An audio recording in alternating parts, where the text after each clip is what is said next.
Good morning, good day, good afternoon, good evening po sa inyong lahat. Salamat sa Panginoon sa araw na ito na patuloy niyo pong kaloob sa atin, sa buhay na patuloy niyo pong pahiram. Salamat din po sa inyong walang sawa na pagsuporta sa ating channel, Ervin Pedernal TV. Ito po ang inyong ka-inspire at patuloy po tayong pagpalain ng Panginoon. Sa araw pong ito, ang ating pag-uusapan ay patungkol po sa ng Diyos sa Book of Psalm, chapter 90, verse 10. 70 is the sum of our years, or 80 if we are strong. Most of them are toil and sorrow. They pass quickly, and we are gone. Buhay namin umaabot ng 70 taong singkad, minsan na may 80 kung kami malakas. Ngunit buong buhay namin ay puno ng dusa at hirap, pumapanaw pagkatapos dito sa sang maliwanag. Aming Diyos, kami po ay patuloy mong samahan, pagpalain sa pagninilay po ng iyong salita. Liwanagan niyo po ang aming isip at kalooban. Kayo po ang mangusap, palain niyo po ang lahat ng nakikinig. Gamitin niyo po ang inyong lingkod na daluyan ng iyong kapahayagan. Holy Spirit, take over.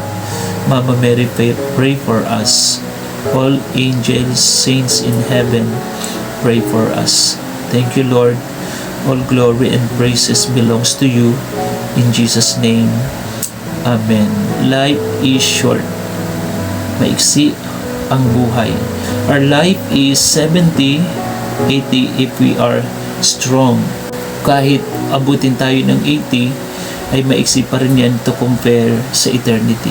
Ano po ang nais ituro sa atin ng Bible verse na ito? Number 1 is the brevity of life. Ang bilis ng araw, ang bilis ng panahon. The church teaches, emphasizes that we should not cling to earthly life as if it were permanent, but instead live in preparation for eternal life. Ang simbahan po ay nagtuturo, ang salita ng Diyos ay nagtuturo na ang buhay natin sa mundong ito ay maiksi. Huwag tayo daw kumapit at iasa yung ating buong buhay sa mga bagay sa mundong ito na para bang walang katapusan, para bang permanent tayo dito at hindi na tayo aalis. Pero ang katotohanan po ay anytime ay pwede tayong lumisan sa mundo pong ito dahil tayo po ay mga pilgrims, na tayo ay mga manlalakbay lamang sa mundo pong ito at dumaraan lang, ibig sabihin aalis na matatapos yung ating paglalakbay, but instead live in preparation for eternal life. So habang tayo po ay may buhay na kaloob sa atin ng Panginoon, ito po ay paghahanda para sa buhay na walang hanggan. At yun po ang gusto ng Panginoon, na hindi lamang tayo magkaroon ng mahabang buhay sa mundong ito. In James chapter 4 verse 14, for what is your life?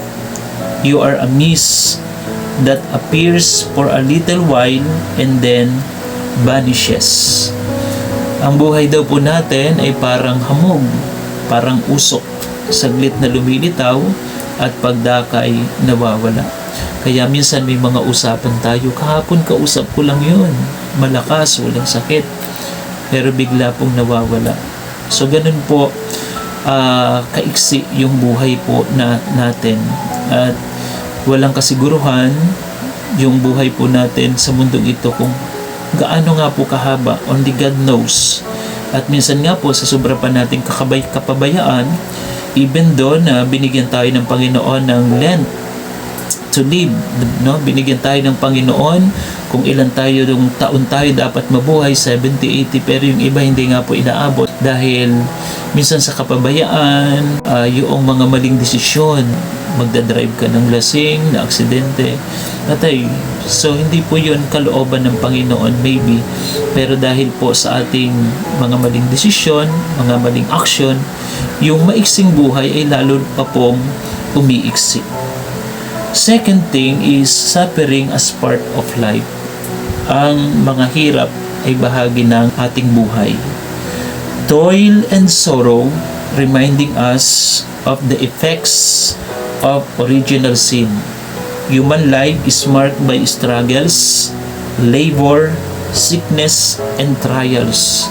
Yung mga paghihirap na atin daw pong dinadaanan, yan po ay paalala, epekto ng minanang kasalanan natin sa unang magulang, na kung hindi nga po nagkasala ang ating unang ninuno, si Eva at si Adan, wala pong kamatayan ang tao, walang sakit.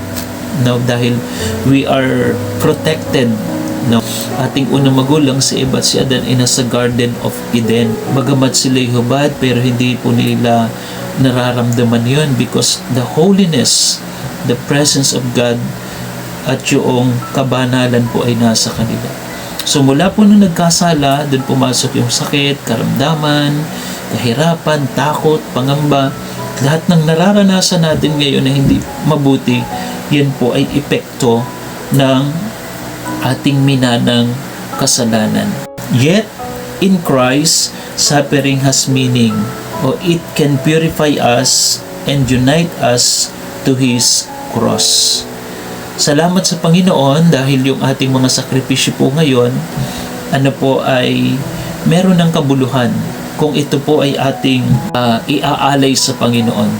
Yung mga problema, pagsubok ay instrumento ng Panginoon para tayo ay ma-purify, para tayo po ay malinis. 2 Corinthians 4:17, for this is light, momentary.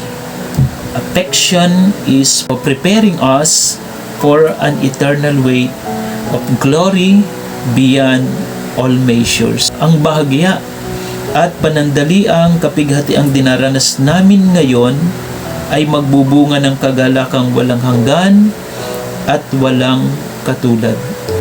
Dumaranas man tayo ngayon ng mga problema, mga pagsubok, kung tayo ay nagtitiis alang-alang sa Panginoon, alang-alang sa ating pananampalataya, yan po ay pangsamantala, maliit, dahil kapag natiis natin yan for the sake sa kalooban ng Panginoon at tayo po ay nakapamuhay ng may kabanalan, yan po ay mapapalitan ng walang hanggang kaluwalhatian sa piling ng ating Panginoon. Third, call to wisdom and conversion.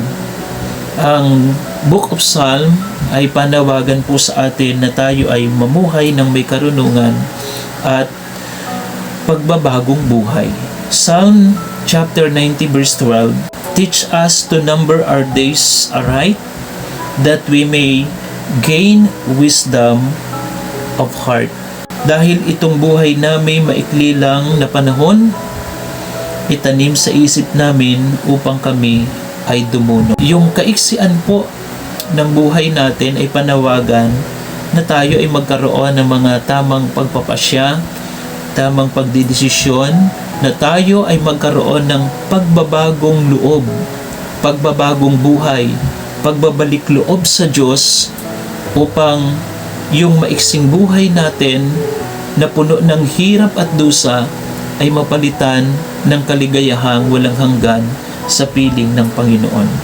The Church teaches that awareness of our mortality should lead us to conversion, repentance, and a life centered on God. So ang atin pong simbahan ay nagpapaalala na yung ating pagiging aware, may kamalayan sa kaiksian po ng ating pong buhay, at yung buhay nating may pagtatapos sa mundong ito ay nagpapaalala nga na tayo ay magbalik loob, magsisi, at yung buhay natin ay maisentro natin sa ating Panginoon. Hindi nakasentro sa kayamanan, hindi nakasentro sa hanap buhay, hindi nakasentro sa mga bagay pong ito, kundi bawat araw, bawat sandali, dapat ang sentro ng ating pong buhay ay walang iba kundi ang Panginoon. In Matthew chapter 22, binabanggit po dyan yung pag-ibig natin sa Diyos. Ibigin mo ang Diyos ng buong isip, buong lakas, buong puso, buong kaluluwa. Yun po ay para hindi tayo mapalayo sa Diyos, at puso ay walang iba kundi ang ating Panginoon. Fourth, hope in eternal life. Pag-asa sa buhay na walang hanggan. Though earthly life is brief, Christian looks beyond death to eternal life in Christ. Yamang ang atin pong buhay ay maiksi, tayo pong mga Kristiyano ay may nakikita sa kabila kamatayan at pagpanaw sa mundong ito, nakikita natin yung mahabang buhay at buhay na walang hanggan sa piling ng ating Panginoon. Ito ang buhay na walang hanggan, ang kilalanin ka na nag-iisa at tunay na Diyos at ang Panginoong Hesukristo. At the end, mga kapatid, in Psalm chapter 10, ano po ang sinasabi? Sa kabuuan, teaches that life is short, often full of toil, but we should live with wisdom, repentance, and hope in eternal life with God. It calls us to live each day as a gift, preparing for eternity. So, ang aklat po ng mga awit ay nagpapaalala sa atin na ang buhay natin ay maiksi. At ito po ay dapat tayo po ay may mga tamang pagpapasya, tamang pagdedesisyon, at tayo po ay magkaroon ng pagbabagong buhay, umasa sa buhay na walang hanggan, at patuloy tayong maghanda para sa buhay na walang hanggan na kaloob sa atin ng ating Panginoon. God bless us all and count your blessings.